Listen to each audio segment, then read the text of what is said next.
Qatar international arts festival പ്രഖ്യാപിച്ചു. December 7 മുതൽ 12 വരെ ഖതാറ കൾച്ചറൽ വില്ലേജാണ് കിയ ഫെസ്റ്റിവലിന് വേദിയാവുക. മേളയുടെ 7ാമത്തെ എഡിഷനാണ് ഇത്തവണത്തേത്.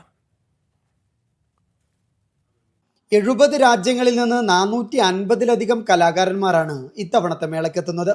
Sustainability and innovation in art എന്നതാണ് ഈ വർഷത്തെ തീം. മാപ്സ് ഇന്റർനാഷണലുമായി സഹകരിച്ചാണ് മേള സംഘടിപ്പിക്കുന്നത്. അർജന്റീനയാണ് ഇത്തവണത്തെ ഫെസ്റ്റിവലിലെ ശ്രദ്ധാകേന്ദ്രം. ലാറ്റിൻ അമേരിക്കൻ രാജ്യത്തു നിന്ന് മാത്രം 90 കലാകാരന്മാർ ആഘോഷത്തിന്റെ ഭാഗമാകും. അന്താരാഷ്ട്ര സാംസ്കാരിക സായാഹ്നം, interactive workshop, art conference, cultural networking dinner, fashion art തുടങ്ങിയവ വിവിധ ദിവസങ്ങളിൽ അരങ്ങേറും. ഡിസംബർ 12-ന് പുരസ്കാര ചടങ്ങോടെ ഫെസ്റ്റിവൽ സമാപിക്കും. മേളയിലെ കലാപ്രകടനങ്ങൾ ആസ്വദിക്കാനായി 10,000-ലേറെ പേർ എത്തുമെന്നാണ് കരുതപ്പെടുന്നത്. പ്രവേശനം സൗജന്യമാണ്.